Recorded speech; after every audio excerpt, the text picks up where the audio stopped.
കേരളത്തിന്റെ മലയോര തീരദേശ മേഖലകളെ ഒരുപോലെ ഭീതിയിലാഴ്ത്തി വന്യജീവി ആക്രമണങ്ങൾ അറുതിയില്ലാതെ തുടരുകയാണ്.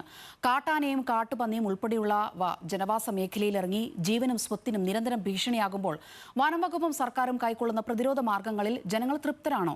ജനങ്ങളുടെ സുരക്ഷ ഉറപ്പാക്കാൻ പുതിയ സർക്കാരിന്റെ ഭാഗത്തു നിന്നുള്ള ഇടപെടലുകൾ എത്രത്തോളം ഫലപ്രദമാണ്? ജനങ്ങളോട് തന്നെ നമുക്ക് ചോദിച്ചു നോക്കാം.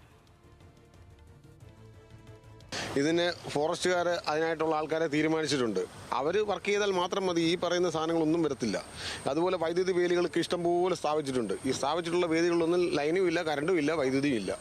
ഈ ഭാഗത്ത് വന്ന് പിന്നെ സർക്കാർ ചെയ്യണ്ടായോ? സർക്കാർ ചെയ്യേണ്ടത് ചെയ്യത്തില്ലല്ലോ. സർക്കാർ ചെയ്യണം. അത് ഈ ഫോറസ്റ്റിൻ്റെ അനാസ്ഥ വല്ലതും ആണോ? അത് നമുക്കറിയത്തില്ലല്ലോ. ഫോറസ്റ്റും നമ്മുടെ സർക്കാരും ഒക്കെ ഇടപെട്ട് നന്നായിട്ട് കൊണ്ടുപോകണം. അതാ വേണമെന്ന്. അല്ല, കാര്യക്ഷമമായിട്ട് വേണം തന്നെയാണ് അഭിപ്രായം. നല്ല കാര്യക്ഷമമായ രീതിയിൽ തന്നെ ഉള്ള പ്രവർത്തനങ്ങൾ ഈ സർക്കാരിൽ നിന്ന് പ്രതീക്ഷിക്കുകയാണ്. അത് കയറി തുടങ്ങിയല്ലോ. പിന്നെ ഞങ്ങൾക്ക് ആ സമയത്തൊക്കെ പോകാനൊക്കെ ഭയങ്കര ബുദ്ധിമുട്ടാണ്. ഇപ്പോൾ ഈ തനിത്തോണ്ടൊക്കെ റോട്ടം വന്ന സന്ധ്യ കഴിഞ്ഞാൽ പിന്നെ പോകാൻ പറ്റുമോ? സർക്കാർ ഇടപെടണം.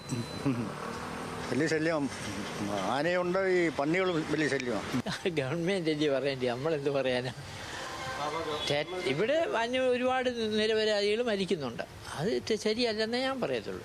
ചെയ്യാനുള്ളത് കൃത്യമായിട്ട് ചെയ്താൽ ഈ പറയുന്ന മൃഗങ്ങളൊന്നും വരത്തുമില്ല, ഒരു പാവം പഠിച്ചവന്റെ കൃഷി നശിപ്പിക്കത്തുമില്ല, ഒന്നുമില്ല.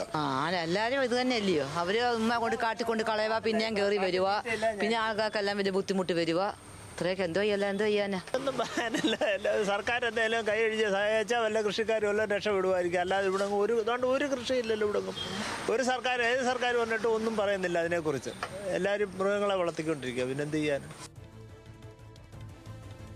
സർക്കാർ മാറിയെങ്കിലും സാഹചര്യം അതുതന്നെയാണെന്നാണ് ജനങ്ങൾ പറയുന്നത്.